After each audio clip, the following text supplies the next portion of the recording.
Bom dia, pessoal. Começamos agora aí a nossa última interação da nossa jornada de inteligência de negócios na prática. Hoje é dia 9 de fevereiro de 2021. Hoje nós vamos falar das melhores práticas para a definição de um modelo de Data Warehouse. Para quem ainda não me conhece, eu sou a Cintia Esteves, sou mineira de nascença, paulistana de coração, sou técnica em processamento de dados, bacharel em informática, trabalho aí com esse mercado de tecnologia desde o ano 1990 e desde o ano 2000 que eu estou inserida aí no mercado e no mundo de dados. Quem quiser aí mais, tiver interesse e quiser conhecer o meu perfil mais detalhado, acesse o meu LinkedIn, o endereço está aí no final da página. Fazendo uma breve revisão do que a gente já abordou nessas 5 semanas passadas. Primeira semana a gente abordou os principais conceitos da inteligência de negócios, Business Intelligence, Data Warehouse, Data Mart, ETL e OLAP. Falamos dos diferentes perfis que compõem uma equipe de BI e falamos também, desmistificamos aí o BI, que não é só aí a camada de OLAP, não são apenas aqueles dashboards bonitos e todos coloridos que o pessoal visualiza. Tem muito mais coisas e o caminho é longo até a gente chegar nos dashboards. Na segunda semana, a gente entrou em detalhe de todas as camadas do BI e especificamente mais na camada de transformação, que ela é quebrada em camadas de stage, de work e de target. O target é o que vai efetivamente aí disponibilizar o dado, desculpa gente, para ser consumido pelos dashboards. Falamos também da importância da qualidade da informação que é coletada lá no sistema de origem, porque se ela não tiver uma qualidade minha, não tem aí transformação que o BI consiga fazer para dar aí a qualidade que a gente precisa para ser assertivo em nossas análises. Na terceira semana, a gente falou aí do modelo estrela, que foi definido em meados da década de 1980 por Ralph Kimball. Peço desculpas aí hoje que eu percebi que a minha apresentação está errada, está como 1908, é 1980, que esse modelo foi definido por Ralph Kimball. E a gente fez um comparativo entre o modelo relacional, que é o modelo tradicionalmente utilizado nos sistemas transacionais de cadastro, de emissão de nota fiscal e todos os demais, com o modelo estrela, que é um modelo específico aí para utilização em sistemas de BI. Na quarta semana a gente falou da Flat Table, que é um modelo aí desnormalizado de informações, que ele é utilizado para objetivos específicos ou áreas específicas que não têm acesso ao BI como um todo, é até por uma questão de segurança também. E falamos um pouquinho da utilização de uma Flat Table híbrida com um modelo estrela. Ele não é totalmente estrela e não é totalmente Flat Table, sendo utilizado aí para a confecção de alguns datamarts para objetivos ou áreas específicas. Na semana passada a gente falou um pouquinho sobre proteção de dados em BI, a gente falou aí da criação de diferentes perfis de acesso para que somente as pessoas autorizadas àquele determinado tipo de informação, seja essas informações dados pessoais ou dados estratégicos da companhia, para que a gente tenha o controle de quem tem acesso a qual informação. Um dado muito sensível que é aí nas empresas é quando a parte de recursos humanos vai para o BI. Então a gente tem que tomar muito cuidado com quem tem acesso. Imagina a empresa inteira, um tendo acesso aos benefícios que outros colaboradores têm ou a salário que outros colaboradores têm. Então a gente tem que ter aí o perfil adequado com o cargo e o trabalho da pessoa. A gente falou da utilização do modelo estrela como estratégia para que os dados não sejam pulverizados em todo o nosso BI. E falamos também aí da entrada da LGPD, que ocorreu no final de agosto do ano passado e que acabou dando aí força de lei a uma melhor prática que a gente tinha até então, só de tratar os dados como confidenciais e com respeito a clientes e aos dados da companhia. E aí a gente começa a discutir o tema de hoje, que são as melhores práticas aí para a confecção de um modelo de Data Warehouse. Um primeiro conselho que eu dou, gente, é entrar em contato com as origens de dados e durante uma reunião de alinhamento deixar exposto para as áreas aos sistemas de origem, o quanto importante é que eles tenham aí internamente o time do sistema de origem as visões do que o BI está extraindo. Por que isso acontece, gente? É muito comum os BIs entrarem nos sistemas de origem e o próprio time de BI confeccionar as queries que eles vão utilizar para fazer as extrações. Qual é o agravante disso? Quando tem alguma manutenção no sistema de origem, o time do sistema de origem fica no escuro para saber o que gera impacto ou não para a área de BI.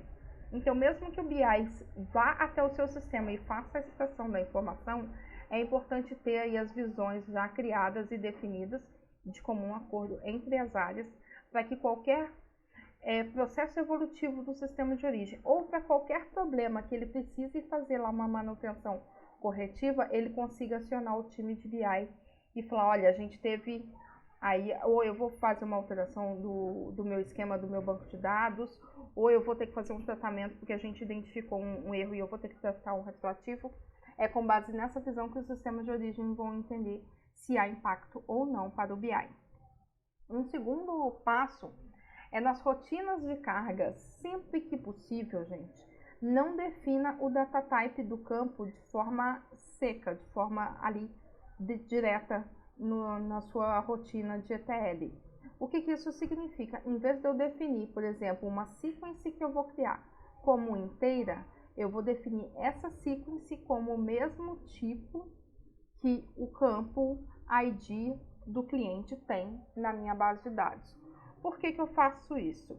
Imagine que o meu campo na base de dados ele é um inteiro. Então, eu herdei do meu banco de dados o tipo inteiro para a minha sequence que eu criei lá, a variável, dentro do meu processo de ETL.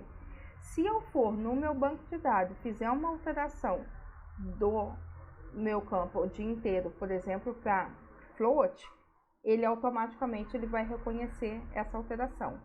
Existem casos que a gente, com essa simples prática, eu elimino aí a necessidade de um tratamento de um ETL. Se eu mudar de um tipo inteiro para um tipo caractere, por exemplo, eu vou ter que fazer uma manutenção, mas a gente minimiza aí o impacto. Outro cenário que pode acontecer é um campo caractere que tem 50 passar para 100 caracteres. E aí, se ele está herdando o tipo e o tamanho do meu banco de dados, eu só preciso fazer a alteração no banco de dados e o meu processo de ETL automaticamente já vai estar adequado. Outra coisa é fazer o planejamento das ingestões e das manutenções que acontecem no meu BI. O que significa isso? Toda tabela do meu BI, seja ela uma tabela de dimensão, uma tabela fato, uma flat table, criar 4 campos padrões na minha tabela. Data da inserção do registro, quem inseriu esse registro, data da atualização desse registro e quem atualizou esse registro.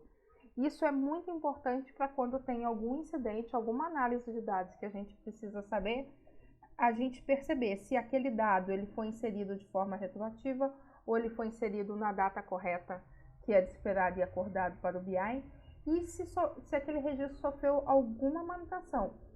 Por que eu coloco também para criar esse campo aí de quem fez a inserção e quem fez a manutenção? Para que você saiba se foi um processo já esquedulado e que roda todo dia, ou se porventura foi alguma manutenção pontual que gerou esse tratamento específico para o seu dado. Isso vai ajudar bastante a você entender alguns cenários que são questionados em BI. Uma outra dica muito importante também, uma melhor prática, na verdade, muito importante, é a gente criar alguns valores padrões aí nas dimensões que a gente tem. Então, cria-se valores lá para, por exemplo, não se aplica, não informado ou não identificado. No geral, a gente gosta de criar esses campos aí, a gente gera um indicador negativo para ele. Por que a gente faz isso? Para que o campo, quando for processado no ETL, ele não fique vazio, tá? Então, a gente cria esses campos aí. Imagine, por exemplo, eu tenho aí uma conta bancária e que eu tenho lá o campo de segundo titular, mas a minha conta ela é minha sozinha. Então, eu coloco lá, olha, não se aplica porque essa conta ela não tem um segundo titular. em vez de deixar o campo em branco. Ali eu sei que a qualidade do meu ETL está boa, porque o processo passou de ponta a ponta, ele validou aquele campo e ele realmente identificou que não existe um segundo titular para minha conta. Então ele colocou lá, não se aplica para este cenário, para esse registro específico. Uma outra coisa é a definição de datas padrões para quando não existe a data. Imagine, por exemplo, um supermercado que ele tem produtos perecíveis lá e na base de dados dele lá ele tem a data de validade daquele produto. Só que alguns produtos ele não tem data de validade, ele é validade indeterminada. Então, em vez de, como você tem um campo que ele é uma data, para você não preencher com uma data nula, você coloca uma data, por exemplo, de 31/12 do ano 3000, porque aí a gente interpreta que esta data, ele indica produtos que têm aí prazo de validade indeterminado. Então, são padrões que a gente utiliza no BI para ficar aí de forma mais robusta o nosso BI. Como consequência dessas duas melhores práticas, a gente não deixa campos preenchidos com nulo no nosso BI. Toda vez que você olhar um BI e ele tiver campos como nulo, interprete que aquele campo não necessariamente foi validado pelo seu ETL. Se a gente garantir uma melhor qualidade, a gente faz o preenchimento de todos esses campos. E como acontece isso? O meu produto é data de validade indeterminada. A gente preenche esse campo com 31/12 de 3000 e as áreas de negócio são informadas que toda vez que um produto tiver data de validade 31/12 de 3000 são produtos com prazo de validade indeterminado. Outra coisa, a gente sabe que processos sistêmicos eventualmente caem. A gente já se deparou aí com... A gente de tecnologia se depara com isso corriqueiramente, mas quem nunca chegou num supermercado ou em algum outro estabelecimento e falou, o meu sistema caiu, eu não consigo fazer essa venda agora, ou alguma coisa semelhante. Então, assim, processos de BI também caem. Então, quando for desenvolver o ETL, pensar que o seu processo ele pode cair abruptamente e a gente vai ter que retomar essa carga posteriormente. O processo tem que prever isso e garantir que a gente não vai estar gerando nenhuma inconsistência, nenhuma duplicidade nas nossas cargas. Se isso não for possível dentro do processo normal de carga, do fluxo de carga, fazer um processo apartado que ele possa ser acionado aí e executado sob demanda sempre que houver necessidade, para que as informações sejam equalizadas e não na hora que ocorreu o erro, algum analista tem que aí, no quente, no desespero, na pressão, desenvolver e implementar uma rotina para fazer essa carga funcionar corretamente, porque o risco de erro é muito grande. Uma melhor prática também, a gente tem um documento online robusto com todas as regras que foram definidas para o BI e deixar isso explícito e disponível para as áreas de negócio. É muito corriqueiro que as áreas de negócio entrem em contato, porque até pelo job rotation que existe nas empresas, essas regras vão se perdendo ao longo do tempo. Então é muito importante a gente ter uma plataforma, é muito normal nas empresas a gente ter uma plataforma wiki que tem aí todas essas regras de cargas de BI. Uma outra coisa muito importante também, e aí já é voltada para o time de tecnologia, é o mapeamento dos dados desde a fonte até o BI. Qual é o sistema de origem dele, qual é a tabela, qual é o campo que ele utiliza, e se ele é um campo derivado, a gente pega e coloca a regra de como a gente cria esse campo derivado. Às vezes é concatenação de dois campos, às vezes é determinado range de campos que a gente define, mas tem um mapeamento de todos os campos que compõem aí o nosso BI. Para finalizar aqui, eu trouxe uma dica que é bem comum quando a pessoa está começando a fazer mapeamentos de BI. Eu deveria ter falado isso logo quando eu falei na semana que eu falei sobre o modelo estrela, acabou passando despercebido, então eu trouxe ela aqui hoje.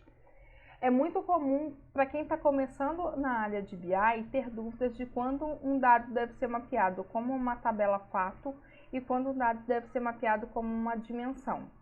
E um dos primeiros treinamentos de BI que eu fiz já alguns anos atrás, né?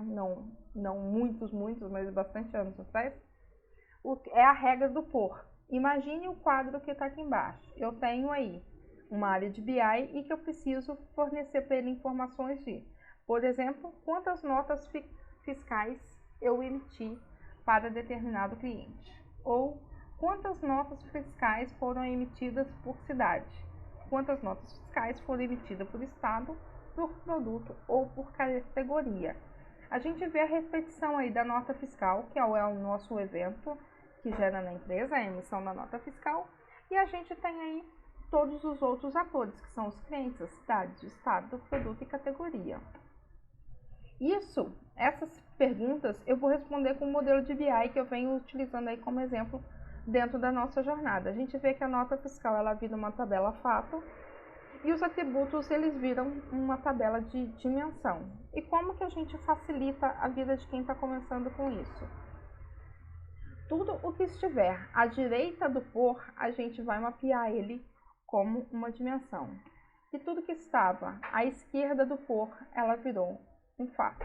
Eu coloquei aqui uma única fato, só para facilitar o exemplo, mas fazer essas perguntas na hora de fazer o mapeamento, na hora de você fazer o desenho, facilita absurdamente o nosso trabalho de modelar o nosso BI.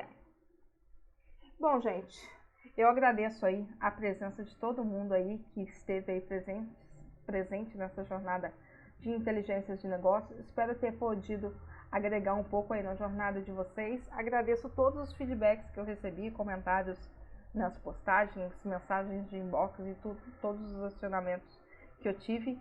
Eu permaneço à disposição de vocês, por o que precisar, tiver dúvida aí nessa área de dados e eu puder apoiar, eu estou aqui com vocês. E eu aguardo vocês aí numa próxima jornada, que com certeza já a gente vai ter. Muito obrigada, um beijo a todos. Tchau, tchau.